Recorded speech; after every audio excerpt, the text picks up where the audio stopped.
in the temple, so Nehemiah kicked him out.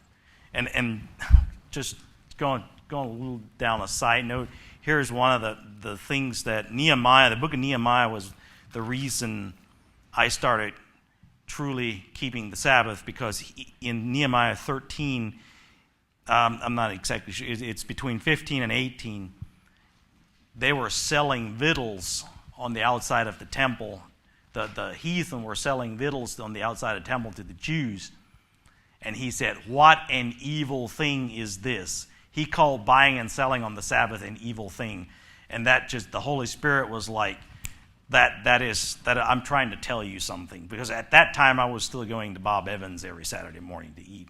And I quit. I quit that. That's just a side note. Okay, moving on. Anybody have comments or to add on to that?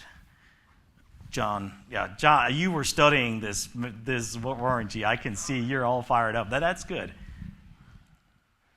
Anytime you don't respect somebody else or the nation of somebody else, just like in this case, you will see that idolatry comes in.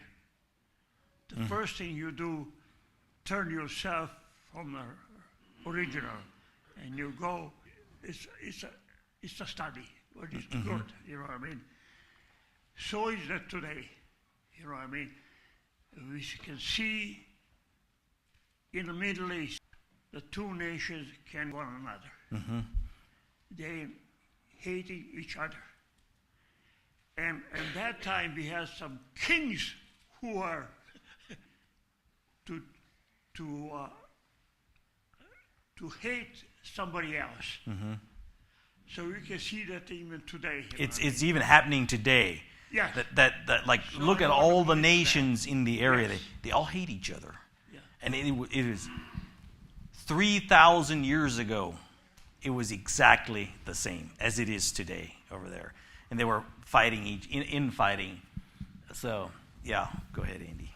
So back to Samaria, if you look at the story of King Solomon, he had a very loyal man in his cabinet, and this man's name was Jeroboam. Rehoboam, Solomon's son Rehoboam, went and asked his dad's friends how, any advice they would have for him to rule.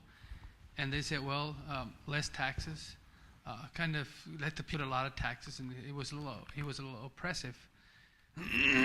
And he didn't like that, so he went and he talked to the guys he grew up with, and they said, look, tax him harder and live off of these people. And anyway, so Rehoboam, when he became king, he actually was harder on the people than his dad Solomon was. And it caused a revolt. And the revolt was actually of God's doing. So the people revolted because of oppressive leadership. And so to bring punishment upon Rehoboam, called Jeroboam to, so basically God separated the tribes, like you said. You had, I think, Benjamin and Judah. That